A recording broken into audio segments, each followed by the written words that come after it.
کتابوں میں ان کا ذکر، ان کی نشانیاں واضح، آنے والا اس شان سے آ رہا ہے کہ زمانہ منتظر بیٹھا ہے ان کا۔ بحیرہ راہب، جس کا نام تو کچھ اور تھا لیکن بحیرہ کے نام سے معروف تھا، کہتے ہیں کہ اس نے مذہب کی کتابوں میں پڑھا تھا کہ نبی آخر الزماں جلوہ گر ہوں گے اور مکے سے شام کی طرف جائیں گے، تو وہ راستے کے اندر ایک جگہ کلی ڈال کر کچھ خدام کے ساتھ وہاں رکا ہوا تھا۔ مقصد کیا تھا کہ کبھی تو گزریں گے اور میں ان کے دیدار کی دولت سے فیض یاب ہو جاؤں گا۔ مذہب کی کتابوں میں ساری نشانیاں اس نے پڑھ رکھی تھی۔ وظیفہ کیا کرتا ہے یہاں بیٹھ کے؟ صبح ہوتے ہی مکان کی چھت پہ چڑھ جاتا ہے، اپنی اس کٹیا کے اوپر چڑھ کر کے حجاز کی طرف آنے والے قافلوں کی راہیں تکتا ہے۔ قافلے گزر جاتے ہیں، شام کو پھر نیچے آ جاتا ہے، اگلے دن سویرے پھر یہی عمل شروع ہو جاتا ہے۔ شب ہجر کی سختیاں کوئی اس سے جا کے پوچھے، تیری راہ تکتے تکتے جسے صبح ہو گئی، مدتیں بیت گئی، ماہ و سال گزر گئے۔ ایک دن وہ اپنے مکان کی چھت پہ چڑھا ہی تھا تو ایک قافلہ دکھائی دیا۔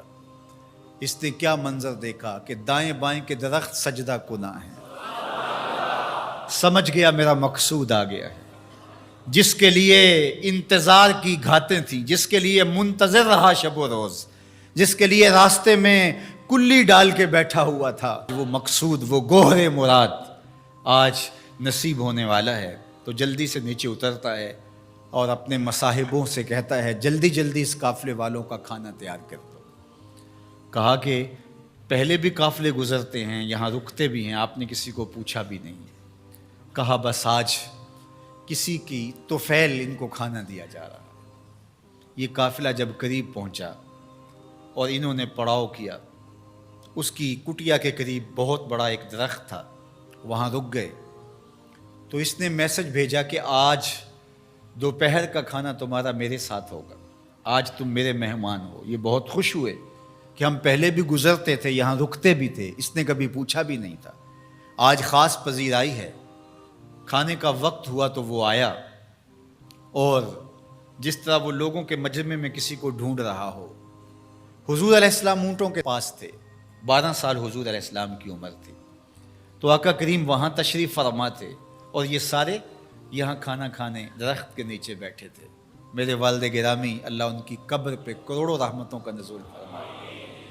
تو یہاں ترمذی شریف کے اندر تفصیلی واقعہ موجود ہے، اس میں عربی الفاظ جو ہیں ان کا ترجمہ اپنے لہجے میں وہ یوں کیا کرتے تھے کہ وہ بحیرہ راہب آ کر کے ان سے کہتا ہے کہ بارات آئی بیٹھی ہے، دولہا کہاں ہے؟ بارات آئی بیٹھی ہے، دولہا کہاں ہے؟ پھر حضور علیہ السلام جب تشریف فرما ہوئے تو اب وہ راہب آیا، فَأَخَذَ بِيَدِ رسول اللہ صلی اللہ علیہ وسلم۔ حضور کی عمر کتنی ہے؟ 12 سال، اور حضور کا اس نے ہاتھ پکڑ لیا۔ صحیح ترمذی میں روایت ہے، قال، اور اس نے کہا، ھذا سید العالمین، قافلے والوں سن لو، یہ تمام جہانوں کا سردار ہے۔ ھذا رسول رب العالمین، یہ تمام جہانوں کا رسول ہے۔ یبعثہ اللہ رحمت للعالمین، اور سن لو اللہ اس کو تمام جہانوں کے لیے رحمت بنا کے مبعوث فرمانے والا۔ اللہ اکبر۔ تو دھوم مچی ہوئی تھی حضور کے آنے سے قبل، پیغمبر راہیں بتا رہے تھے، نشانیاں بتا رہی تھیں۔ حضرت موسیٰ علیہ السلام پر جب الواح تورات کا نزول ہوا تو انہوں نے جب تورات پڑھی تو اللہ کی بارگاہ میں عرض گزار ہوئے، اللہم انی اجد فی الالواح امتا ہم المستجیبون المستجاب لہم فاجعلہم امتی، قال تلک امت احمد۔ کہا مالک، میں نے الواح تورات میں ایک امت کا تذکرہ پڑھا ہے جن کی دعائیں تو قبول فرمائے گا، جن کی دعائیں رد نہیں ہوں گی، وہ امت میری امت کر دے۔ کالا تل کا امت احمد صلی اللہ علیہ وسلم، فرمایا کہ یہ تو میرے پیارے احمد کی امت ہے۔ آپ کا ذکر تورات میں ہے، مثلہم فی التوراۃ و مثلہم فی الانجیل۔ اللہ قرآن مجید میں ارشاد فرماتا ہے کہ حضور کے ساتھیوں کا ذکر، ان کی مثالیں اللہ نے تورات میں بھی بیان کی ہیں اور انجیل میں بھی بیان کی ہیں۔ شاہوں سے ملا ہے نہ تونگر سے ملا ہے، اللہ کا عرفان اسی در سے ملا ہے۔ اوروں کو ملا ہے تو مقدر سے ملا ہے، مجھ کو تو مقدر بھی تیرے در سے ملا ہے۔ یہ میرے اور آپ کے بخت کے ہم حضور کی امتی۔